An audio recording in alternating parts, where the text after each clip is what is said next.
Okay. Magandang gabi, mga kapatid, kaibigan. Narito na naman tayo para mag-aral sa salita ng Diyos. Bago tayo mag-umpisa, may hilingin ako sa inyo. Paki-subscribe, paki-like, paki-share sa aming munting YouTube channel, Marlon Coret YouTube channel, para mapabilis ang pagpalaganap sa salita ng Diyos sa buong mundo at maipakilala natin ang ating Panginoong Hesukristo, ating Panginoong tagapagligtas. Paki-subscribe, paki-like, paki-share. Maraming salamat po. Tayo may manalangin.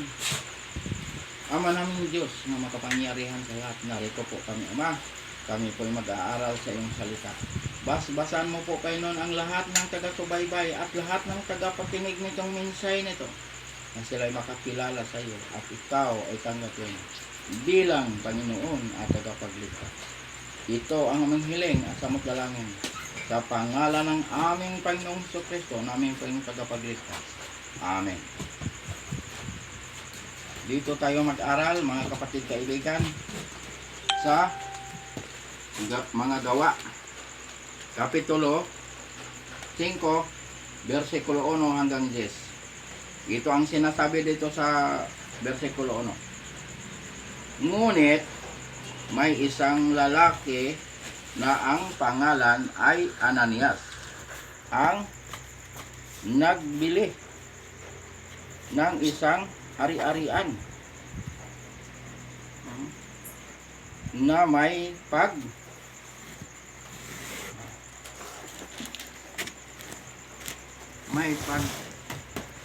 sang-ayon, may pag-sang-ayon sa kanyang asawa si Sapira. Yan. Nagkausap sila na ipagbili ang kanilang ari-arian. Yan ang nila, kasunduan nga, ibinta nila ang kanilang ari-arian. Yan ang ibig sabihin dito sa versikulo 1. 2, nalalaman ng kanyang asawa na itinago niya ang ilang bahagi ng pinagbilhan at dinala ang isang bahagi lamang at inilagay sa mga paanan ng mga apostol. Ibinigay ang isang bahagi lang sa paanan ng mga apostol. Hindi niya ibinigay lahat. May itinago siya sa kanyang pinagbintahan ng lupa. Hindi niya inubos pagbigay. May itinago niya ang iba. Yan ang ibig sabihin dito sa versikulo 2. 3, itong sinasabi. Sinabi ni Pedro, Ananias, bakit nagpadaig ka kay Satanas at nagsinungaling ka sa Espiritu Santo at itinago ang bahagi ng pinagbilhan ng lupa? Alam ni Pedro nga may itinago si Ananias. Dahil si Pedro ay puspos ng banal na espiritu, alam niya nga may itinatago si Ananias. Yan ang sinasabi dito sa versikulo 3. Nagpadaig kay Satanas. Yan ang sinabi dito sa versikulo 3. Nagpadaig si Ananias kay Satanas. Nagsisinungaling siya nga yun lang daw ang pinagbilhan ng lupa. Hindi niya sinagad pagbigay ang pinagbintahan ng lupa. Yan ang ibig sabihin dito sa versikulo 3. 4, ito sinasabi rito sa versikulo 4. Nang ito'y hindi pa nabibili, hindi ba iyon ay nanatiling iyo at ng maipagbili na, hindi ba nasa iyo rin kapangyarihan? Bakit inisip mo pa ang bagay na ito sa iyong puso? Hindi ka nagsisinungaling sa mga tao, kundi sa Diyos. Delikado pala mga kapatid kaibigan pag magsinungaling ka. Lalo na pag sa Diyos ka nagsisinungaling. Nagpadaig ni Satanas. Nagsisinungaling si Ananias. Hindi niya sinabi ang totoo. Kaya sinabi, nagpadaig ka kay Satanas. Nagsisinungaling ka sa Diyos. Ayan. 5. Ito ang sinasabi dito sa versikulo 5. Nang marinig ni Ananias ang mga salitang ito, siya ay bumagsak at namatay. At sinidla ng malaking takot ang lahat ng nakarinig nito. Narinig ni Ananias, bumagsak si Ananias at namatay. At sinidla ng matinding takot ang mga nakakarinig dahil nakita nila nga si Ananias ay bumagsak at namatay dahil lang sa kanyang pagsisinungaling. Hindi siya tapat sa Panginoon. Nagsisinungaling siya, nagpadaig siya kay Satanas, kaya siya ay bumagsak at namatay. Yan. Ano ay sinasabi dito sa 5? 6. Ito ang sinasabi dito sa versikulo 6. Tumindig ang mga kabinataan at siya'y binalot at kanilang dinala siya sa labas at inilibing. Tumindig ang mga binata at binalot si Ananias at dinala sa labas at inilibing. Iyan ang mangyayari sa mga hindi tapat sa Diyos, mga sinungaling. Mamamatay pala pag magsisinungaling ka. Pag Diyos ang pagsisinungalingan mo ay Diyos, mamamatay. Kaya ito delikado mga kapatid kaibigan, yung mga sinungaling na hindi tapat sa Diyos. Kailangan mga kapatid kaibigan, pag nagsabi, tutuhanin mo para hindi ka magkaroon ng problema sa harapan ng Diyos. Yan. 7. Ito ang sinasabi dito sa 7. Pagkatapos ng halos 3 oras na pagitan, pumasok ang kanyang asawa na hindi nalalaman ang nangyari. Hindi alam ni Sapphira ang nangyari ng kanyang asawa na namatay na pala dahil sa kanyang kasinungalingan. Inilibing ng mga binata. Kabataan inilibing si Ananias. Hindi alam ni Sapphira nga ang asawa niya ay inilibing na pala. Patay na pala ang kanyang asawa. Yan ang sinasabi dito. 8. Ito sinasabi sa 8. Sinabi sa kanya ni Pedro, sabihin mo sa akin kung ipinagbili ninyo ng gayong halaga ang lupa. Sinabi niya, oo, sa gayong halaga. Nagkakaisa silang nagsisinungaling. Si Ananias at si Sapphira. Nagkakasundo sila sa kanilang pagsisinungaling. Pareho sila nga nagsinungaling, mag-asawa. Ananias at si Sapphira. Nagsisinungaling sila sa Diyos.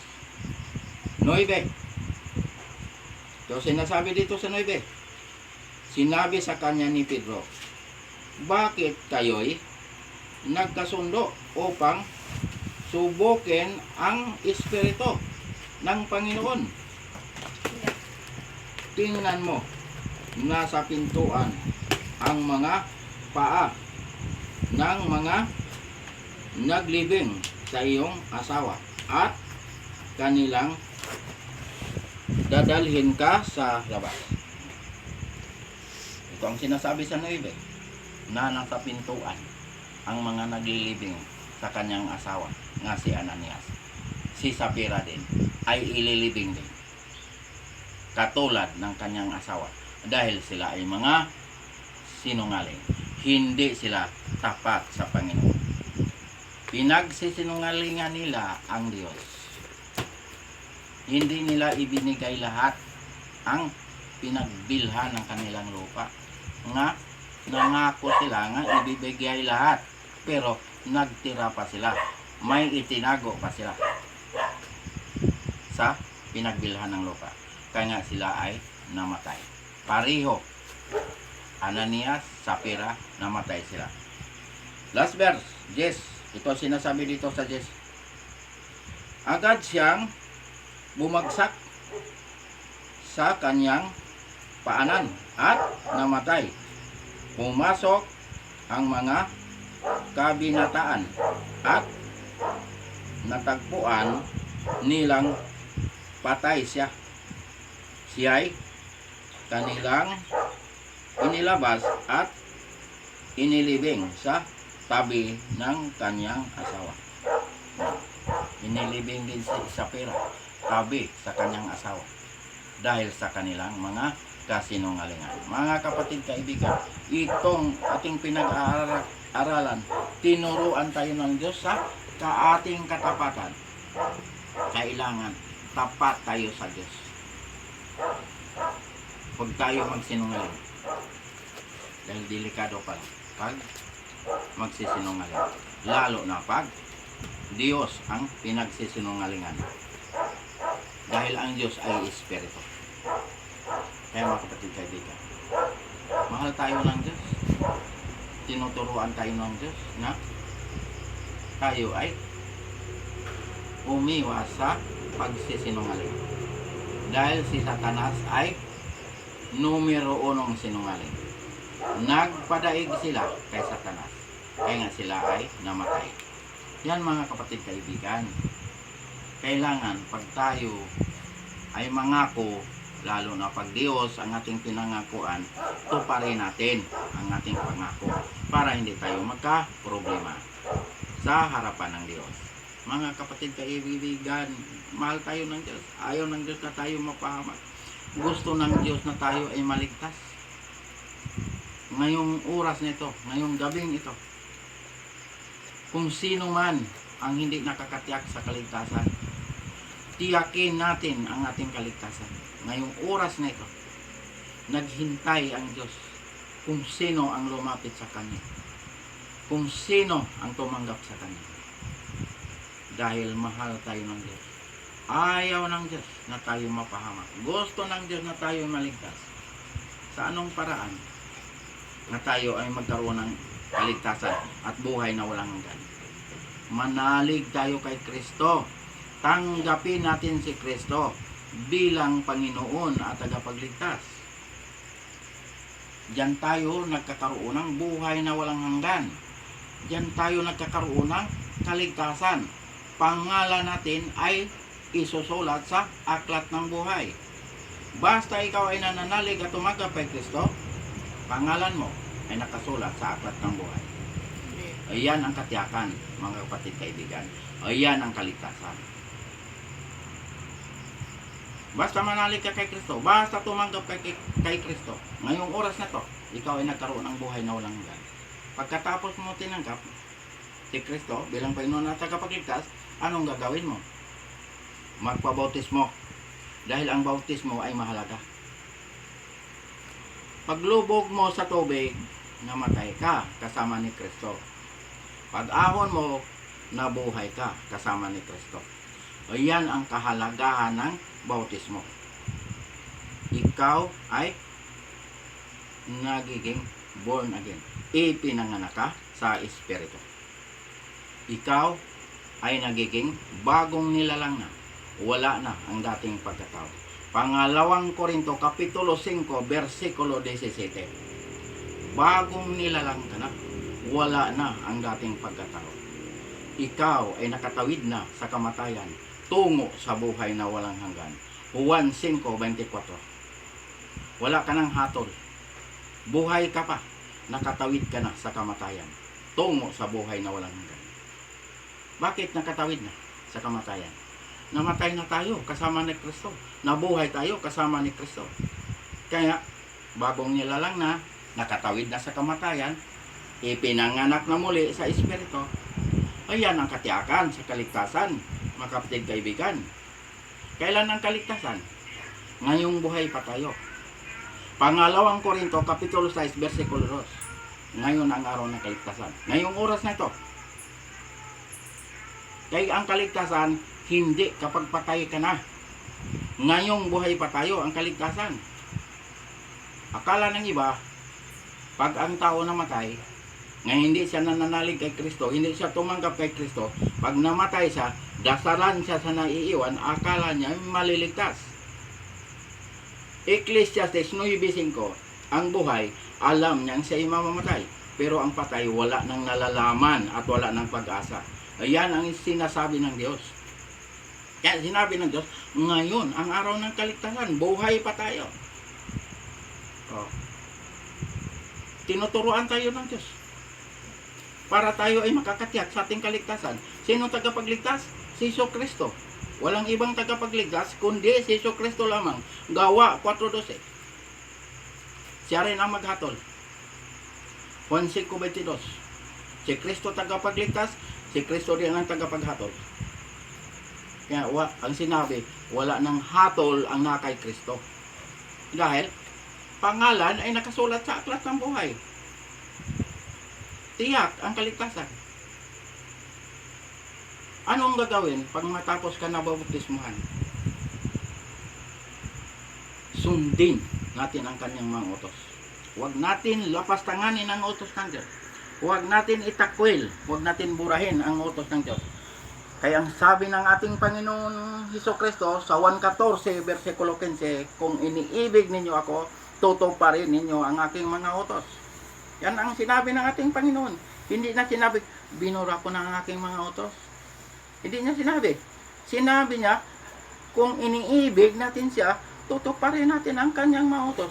Susundin natin ang kanyang mga utos. Anong sinabi? Sa unang Juan, Kapitulo 2, versikulo 3 hanggang 4. Nakakatiyak tayong nakikilala natin ang Diyos kung sinusunod natin ang kanyang mga utos. Verse 4. Ang nagsasabing nakikilala ko siya, ngunit sumusuway naman sa kanyang mga utos ay sinungaling at wala sa kanya ang katotohanan. Yan ang sinasabi ng ating Panginoon. Dahil nasa utos ang palatandaan ng Diyos. Nga, ang sabi, kilala ninyo ako, kilala ko kayo. Ezekiel 20:20. Naglagay ang Diyos ng palatandaan sa kanyang mga hinirang, kanyang mga nilalang, kanyang mga anak. Ano ang ginawa ng Diyos na palatandaan? Ang ikapitong araw, ang Sabat. Palatandaan ng Diyos. Dahil ang Sabat ay banal na araw. Ipinagpahinga ng Diyos. Noong nilalang itong mundong ito, langit, lupa, dagat, pati tayo, nilikha ng Diyos. Lahat nga nandirito, nakikita sa ating mga mata, nilikha ng Diyos. Ang sinabi ng Diyos, natapos niya. Pag likha ang lahat, nagpahinga siya sa ikapitong araw. 6 na araw ginawa itong mundong ito. Pati tayo ginawa ng Diyos. Pero ang sabi ng Diyos, nagpahinga siya sa ikapitong araw. Binasbasan niya ang ikapitong araw. Bakit nagpahinga ang Diyos? Napagod? Hindi napapagod ang Diyos. Dahil ang Diyos ay makapangyarihan para at tayong kanyang mga nilalang, mga hinirang, mga anak, sumunod sa Kanya. para tayo ay makapasok sa kapahingahan ng Diyos. Yan ang ibig sabihin yan, mga kapatid kaibigan, nga, naglagay ang Diyos ng palatandaan. Sa bagong langit, sa bagong lupa, ang sambaron ay Sabat. Versikulo 22 hanggang 23. Isaiah 66, versikulo 22 hanggang 23. Mababasa mo sa bagong langit, bagong lupa, sa versikulo 22. Mababasa mo, bagong langit, bagong lupa, mababasa mo yan. Sa 23, mababasa mo ang araw ng pamamahinga. Pag nakabasa ka ng araw ng pamamahinga, Sabat yan, hindi yan linggo. Pero sa hawak ko na Biblia, itong hawak ko, ang nakalagay rito ay Sabat. Lahat ng bansa pupunta ron para sumamba sa Diyos. Mukhaan, harapan, makikita natin ang Diyos na ating sinasamba. Lahat ng bansa. Hindi lang sinabi na Israel o Hudyo lang ang pupunta ron para sumamba sa Diyos. Hindi sinabi niya lahat ng bansa. Pag ligtas, pero pag hindi ka ligtas, hindi ka makapunta ron, hindi ka makapagsamba ron. Dahil ang mga pangalan na hindi nakasulat sa aklat ng buhay, iba ang destinasyon nun. Ang destinasyon ng mga pangalan na hindi nakasulat sa aklat ng buhay ay lawa na apoy. Ang lawa na apoy, ayun ang pangalawang kamatayan. Ayun ang impyerno. Ang makapagsamba ron, yung mga pangalan lamang nga nakasulat sa aklat ng buhay, yung mga ligtas lang ang makapagsamba ron. Yung lahat ng mga nananalig at tumanggap kay Kristo, yun lang ang makapasok doon, yun lang ang makapagsamba ron. Sambahin ang Diyos sa Espiritu sa katotohanan. Yan mga kapatid kaibigan, ang katiyakan sa kaligtasan. Tiyakin natin ang ating kaligtasan ngayong buhay pa tayo, baka bawian tayo ng ating hiram na buhay. Hindi tayo naniniwala nitong minsay na to. Tiyak, mapapahamak. Dahil yan ang sinabi ng Diyos sa huling paghukom. Pangalan na hindi nakasulat sa aklat ng buhay, itatapon niya sa lawa na apoy. Pero mga kapatid kaibigan, pag kayo naniniwala, pag kayo tumanggap kay Kristo ngayong oras na ito, tiyak, pangalan nyo ay nakasulat na sa aklat ng buhay. Hanggang dito na lang tayo, mga kapatid kaibigan. Paki-subscribe, paki-like, paki-share sa aming munting YouTube channel, Marlon Correct YouTube channel, para mapabilis pagpalaganap ang salita ng Diyos sa buong mundo at maipakilala natin ang ating Panginoong Hesukristo na ating Panginoong tagapagligtas. Maraming salamat po. Tayo na imanalangin.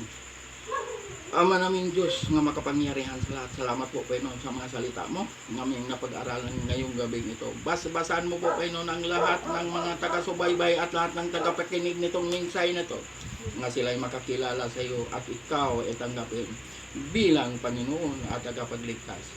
Ito ang aming hiling at samot dalangin sa pangalan ng aming Panginoong Jesucristo, aming Panginoong tagapagligtas. Amen.